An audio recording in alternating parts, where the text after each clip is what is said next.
Alas 5:10 na. 1 Western Visayas na. Tutukan subong nga Biyernes. Pagkinot sang kuryente ginapanawagan sang NGCP kasunod sa pagnipis sang supply. Saka sa sukod sa kuryente posible ipatuman kung padayon nga magkulang ang supply. Pila naman ka lugar sa Iloilo sugataon sang brownout sini nga weekend. Bagong bunag nga lapsag nasapon sa kahilamunan sa kilid dalan sa Murcia, Negros Occidental. Mga palamangkutanon angot sa flood control issues dapat sabdo ni Anay Congressman Zaldico suno kay Yusek Claire Castro. PNP nagapakigsapol na para sa pagpabalik kay Ko sa pungsod. Masobra 50,000 pesos nga unod sa e-wallet sang senior citizen sa Escalante City nakuha sang nagpakuno-kuno nga customer. Kagazini ganados kag Martin Javier nakigbahin sa ngaway kag linay sang Capiz 2026 Grand Coronation Night kagabi. Mga pambato sang dumaraw kag tapaz gin koronahan.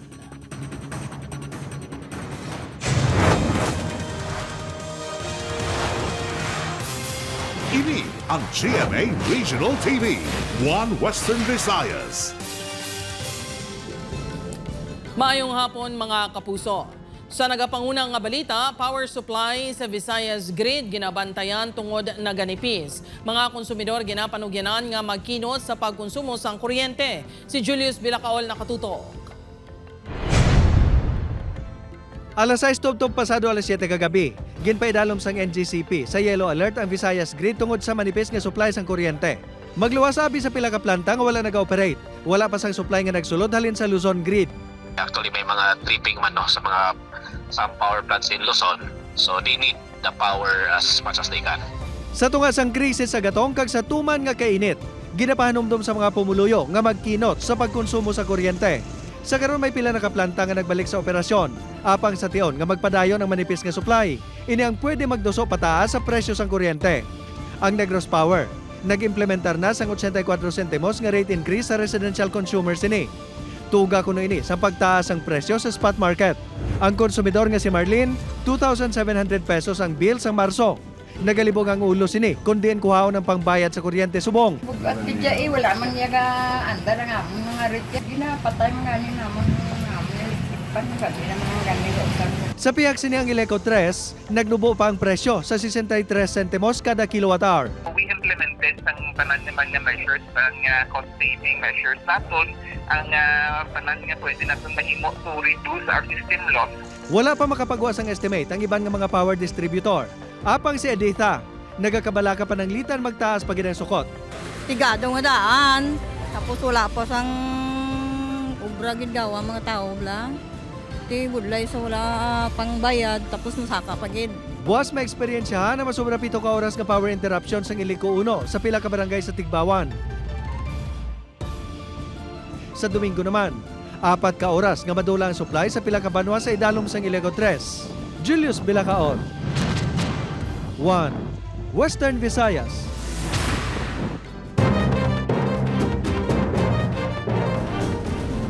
Para sa dugang ang mga balita sa Negros kag Panay, makaupod ta si Adrian Prietos. Adrian? Yes, Jerth, mga kapuso, madamo kayo nga salamat. Bagong bunag nga lapsag, nasapuan sa kailamunan sa Barangay Salvacion, Murcia. Yaring balita nga itong gintutuka. Naghapit sa kilid sang dalan sa Barangay Salvacion, Murcia ang grupo ni Carl halin sa Don Salvador Benedicto. Sang ila masapuan ang iningalapsag nga nagahigda sa lampen sa tunga sang kahilamunan. Bata sa basurahan. Ang abi namon manika lang. Pag nag-flashlight naman sa tiyan niya, naginawa sa kag nagibi. So amo to na confirm din namon nga bata. Gilayon yung turnover sang grupo ang lapsag sa Murcia MSWDO. Ginobserbahan sa buong bata nga ara na sa maayo kahimtangan. Tibot silingon nagtuyo iya nga patyon gid ang iya nga bata. Wala man may galagaw. Oo, wala gid may galagaw. May lang to kay may nakapanamang. To may mga damo kinututan subay kay gintutot sa subay. Kay ginamonitor kag tanan nga laboratory kag medicine ginahatag sa bata. Samtang ginatubod pang ginikanan sang lapsag, ang barangay officials sa Anay ang nagatutok sa pagbakal sa pila kinahanglanon sang lapsag. So far sa amo niya pag-imbestigar kag sa amo dahil health center wala iya kami recorded yang may mga lapsag o kung may mga ginikanan nga na do posible nga mag-aboy sa nadira. Ginkumpirmar sang LGU nga may mga luyag na nga mag-adapt sa lapsag apang ipaidalom pa sa maindid nga proseso. Ang DSWD may mga guidelines kag mga criteria kung sino ang ma-poster. Dapat ma-apply ka lang. Daw gina-matching pa na. Panawagan sa mga nakakita sa lapsag.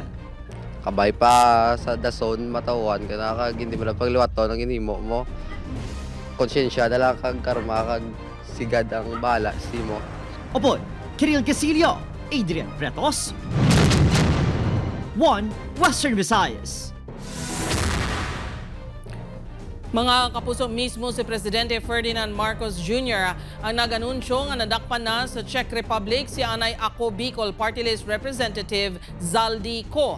Ini ang natabo matapos nagsulod si Ko sa Czech Republic nga wala sa mga dokumento. Nagapakigangot na sa karon ang gobyerno sa Pilipinas sa Czech Republic agod mapabalik sa Pilipinas si Ko. Suno kay Palace spokesperson Yusek Claire Castro, ginkalipay sang presidente ang pagkadakop kay Ko. Si Ko ang isa sa mga 16 ka mga akusado sa maanumaliyang flood control project sa Nauhan Oriental, Mindoro. Magluwas sini si Koman ang ginatudlo nga mastermind sa flood control scandal. Sa nagligad nga tuig ginbuyagyag ni Ko ang kahilabtanan sa presidente sa anomalya. Sunod naman kay Castro, handa ang presidente nga tubangon si Ko kag mapanabat ini. Ginpaandaman man ni Castro si Ko nga siya ang dapat nga manginhanda nga sabton ang palamangkutanon kag ibuyagyag ang mga matuod nga kaupdanan sini sa anomalya. Ang dapat na tanong dyan ay kung handa ba si Zaldico na magsabi ng katotohanan. Kung handa ba siya na sabihin kung sino. Kung hindi natin sinasabing siya'y guilty. Kung sino ba yung kanyang mga nakasama.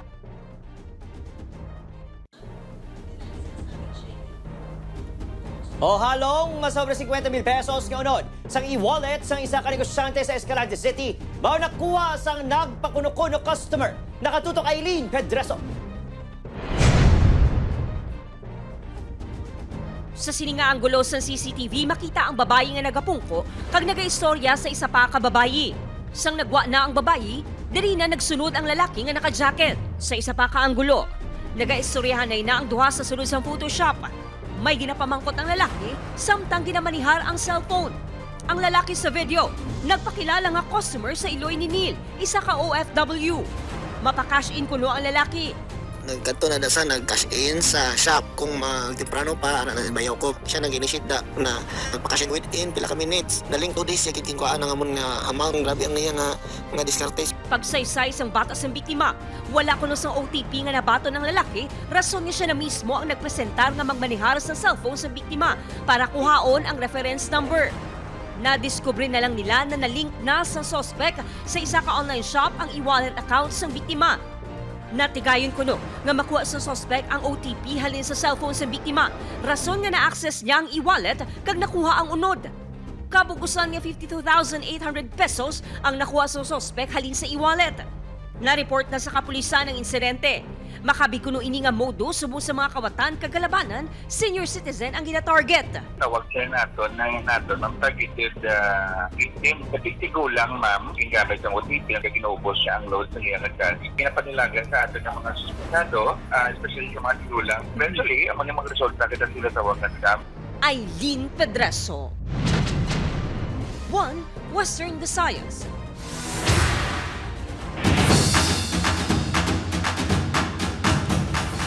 Mga kapuso, Gazini Ganados kag Martin Javier nakigbahin sa Hangaway kag linay sang Capiz 2026. Mga pambato sang banwa sang dumaraw kag tapaz nang ibabaw. Si Tess Ordales nakatuto.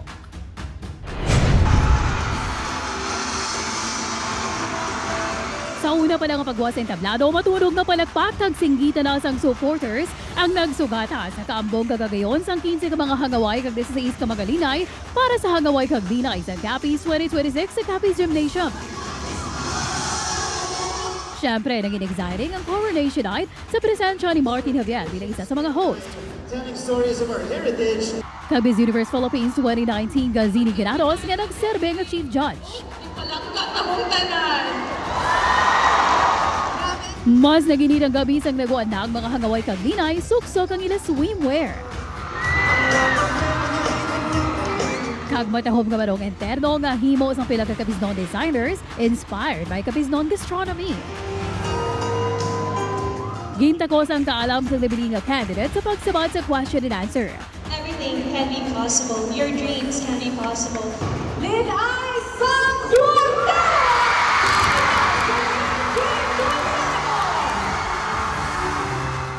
Sa ulihigin koronahan bilang hangaway sang Capiz 2026 si Clyde Jenner Generoso sang Dumaraw, kag Colleen Faye Peniero sang Tapas.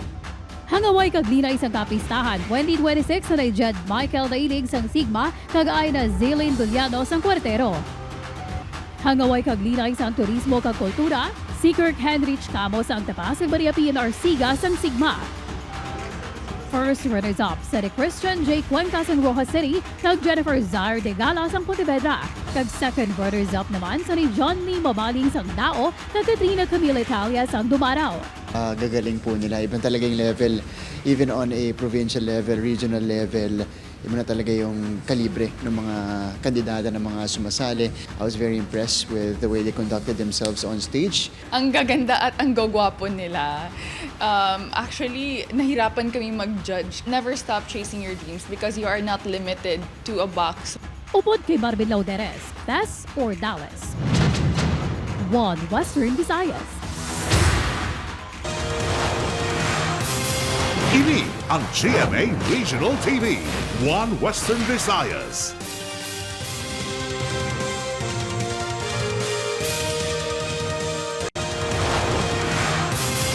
Ini ang GMA Regional TV, One Western Visayas. Mga kapuso, heat stroke break ginapatuman para sa mga traffic enforcers sa Iloilo City tungod sa tuman kakainit sang tiyempo. Mga mangunguma nagakabalaka sa negatibong nga epekto sang very strong El Nino nga posible magluntad. Si John Sala nakatutok live sa Hibaw-an, Mandurriao, Iloilo City. John?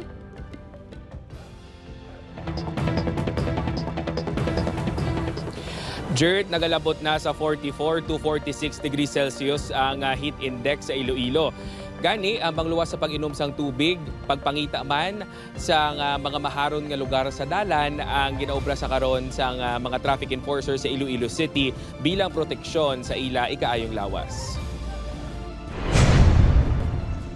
Pagmanihan sa trapiko, pagbulig sa mga nagatabok sa dalan kag pagpatuman sa traffic rules and regulations. Ini ang pila lang sa mga obligasyon sa mga traffic enforcer. 41 degrees Celsius ang heat index subong adlaw sa syudad sang Iloilo.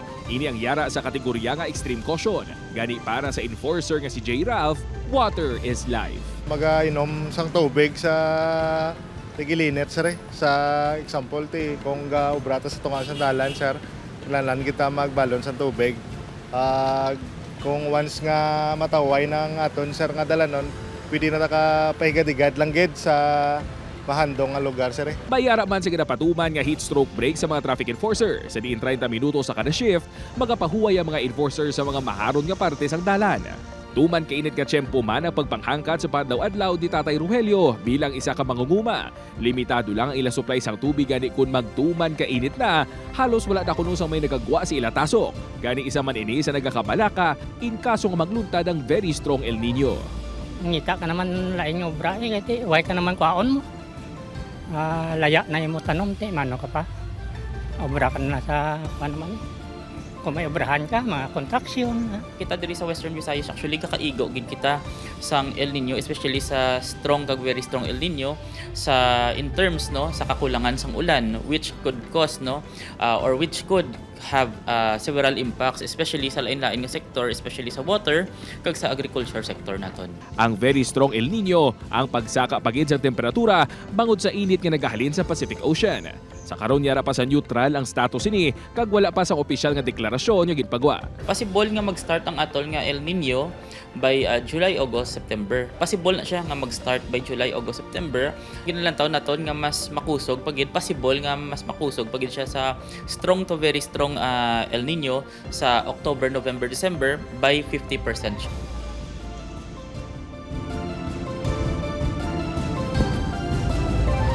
Jerd, sunod sa Pag-asa Iloilo, apisar nga wala pa sang deklarasyon sang El Nino nagalambot sa gihapon sa extreme caution kag danger level ang heat index naton. Gani, kinahanglan sa gihapon nga maghalong. Jerd? Madamo gid nga salamat sa detalye, John Sala.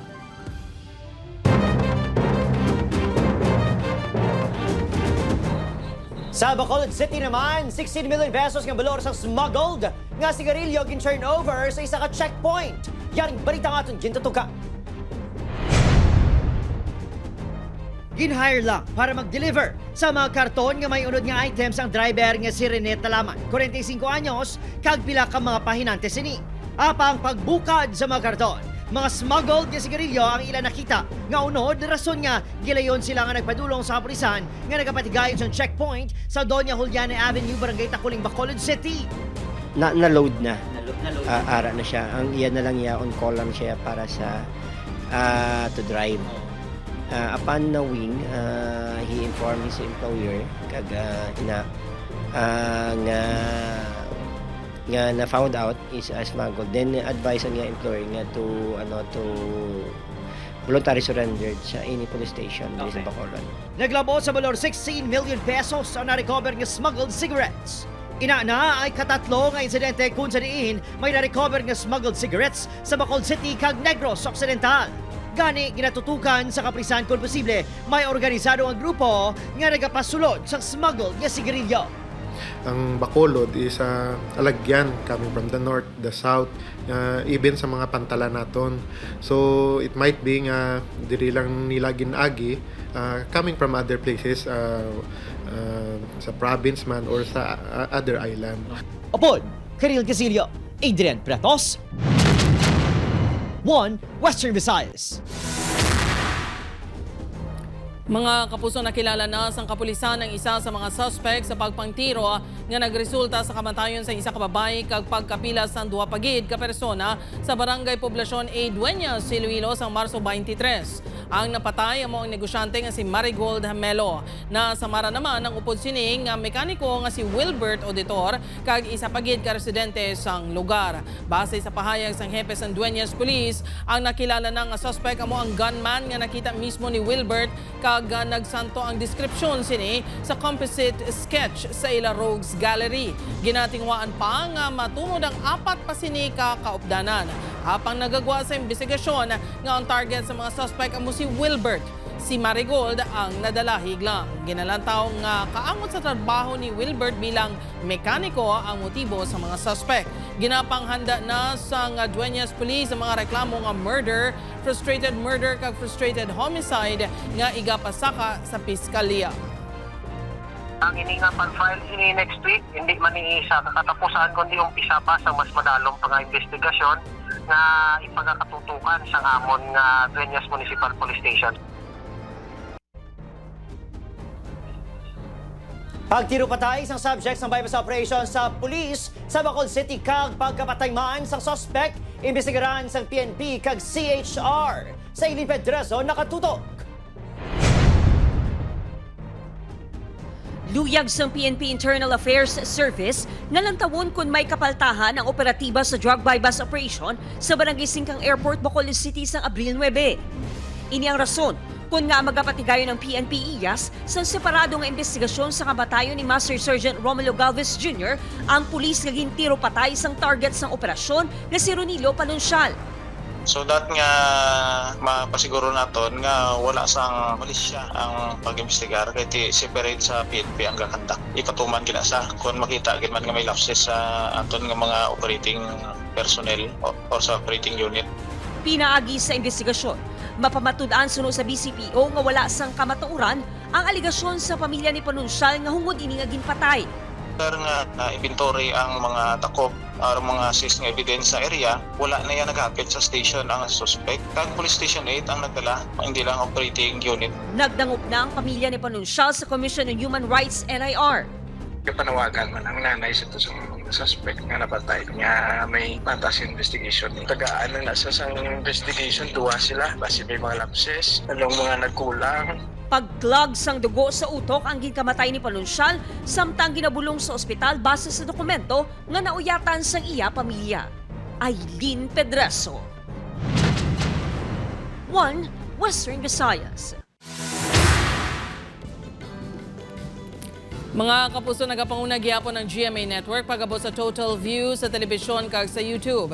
Gain pabugal ini ni GMA Network Chief Marketing Officer Lizelle G. Maralag sa YouTube Unstoppable 2026 trade event. Suno kay Maralag, ang GMA Network man ang may consistent, higher average unique viewers nga nagalantaw sang mas madugay. Base sa isa ka pagtuon kumparar sa iban nga markets diri sa Southeast Asia, ang Pilipinas ang nagapabilin nga mabaskog ang viewership sang TV content sa YouTube.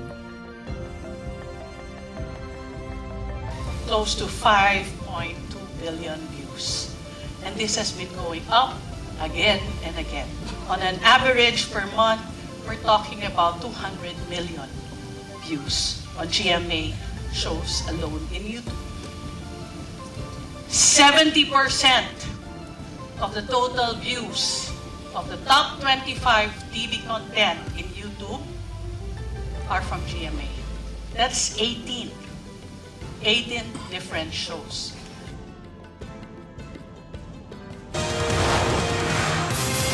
Ini ang GMA Regional TV, 1 Western Visayas.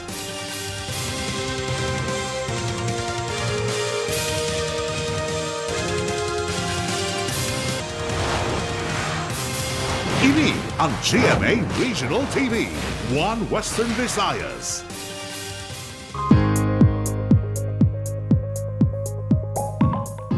Mga kapuso, wala sang malaing nga tiyempo pero manginhanda sa gihapon sa tuman ka init sa dako nga bahin sang pungsod. Malayo sa pungsod kag wala ginapaabot nga magpalapit o ko na mag-apekto sa Pilipinas ang bagyo nga may international name nga Sinlaco sa guwa sang Philippine Area of Responsibility. Ridge sang high pressure area ang naga-existir kaupod sang easterlies. Manami nga panahon sa halos bilog nga pungsod. Sa datos sang Metro Weather, manubo ang tsansa sang ulan sa Western Visayas kaupod ang Negros Island Region.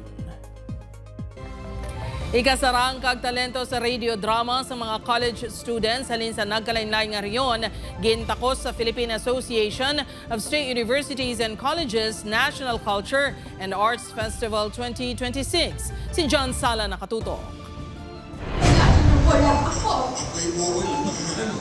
Radio drama. Isa kasahi isang sining sa kahanginan sa diin ang tingog sa mga dramatista among nagahatag duag kag nagapasangkat sa imahinasyon sa mga tagpalamati.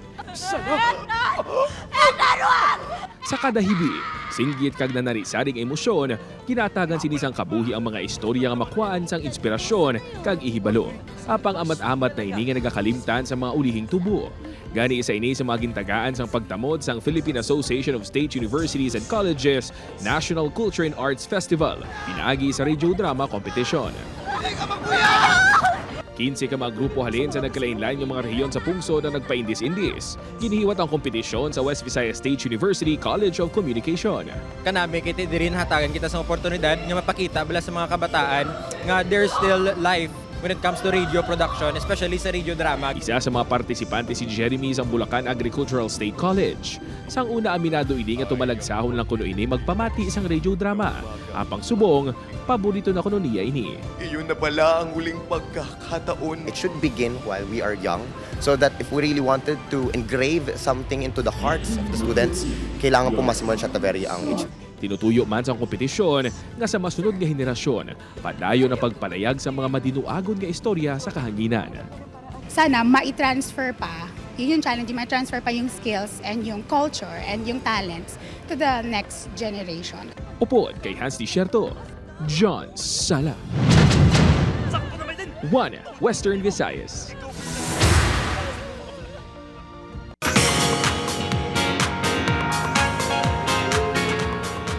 Mga puso, yari naman dapat bantayan sa Encantadia Chronicles Sangre. Matapos gubon ang Sapiro, Hathoria naman ang sunod nga padulungan sa mga kaaway. Paano bala ini preparahan sang mga sangre? Bantayan inatanan sa Encantadia Chronicles Sangre, 8:05 sa Jimmy Prime pagkatapos ng 24 oras. Samtang ang spy camera nga ginbutang ni Rebecca sa teddy bear, makita pa bala ni Andrew kag Joey? Anong kaundan sang recording sang camera? Bantay na sa Never Say Die, 8:55 p.m. sa atong GMA Prime.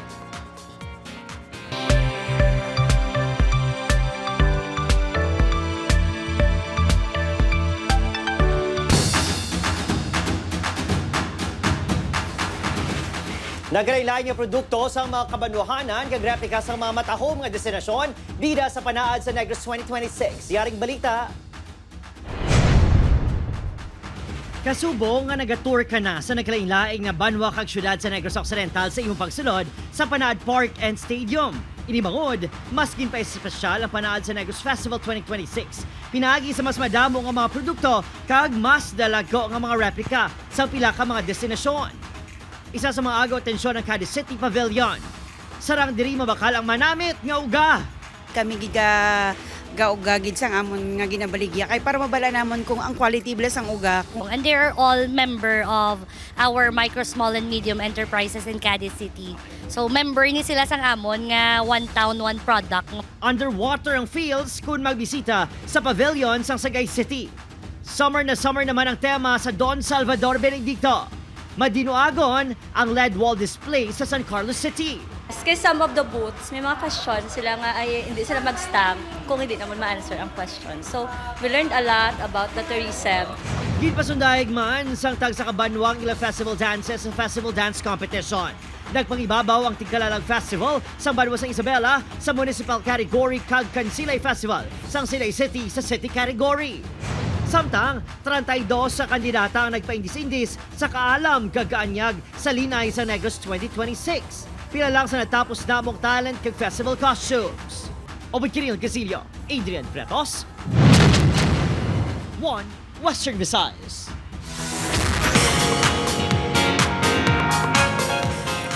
Mga kapusong ayara na sa running era, magpasakop na kang magdalangan with your favorite Kapuso stars this May 30 sa Sparkle Run 2026.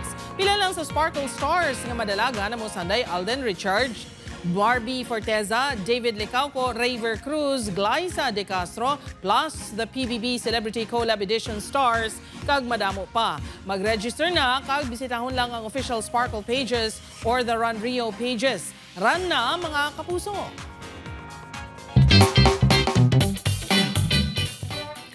Gin galingawan online ang sablay pero winning moment sa isa ka bakasyonista sa Pampanga. Gin try sang uploader nga si Addy ang surf simulator sa isa ka wave pool.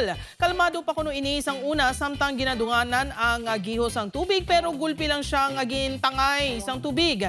Sang ginanod na sa punta wala na pakabog sa surf simulator si Addy nga nagpost kag nag-aura pa. Winner ang iya go with the flow nga eksena. Kagi na ang pinakadalag ko kag pinakauli nga balita sa Western Visayas kag Negros Occidental. Madamo nga salamat mga kapuso, pati na mga kapuso nato na abroad. Ako si Jerth Road, Charlatan. Kami ang GMA Regional TV 1 Western Visayas. Wala sang ginadampigan, wala sang ginaprotektahan. Halin sadto, tubtob subong, matutuod nga serbisyo gidlang.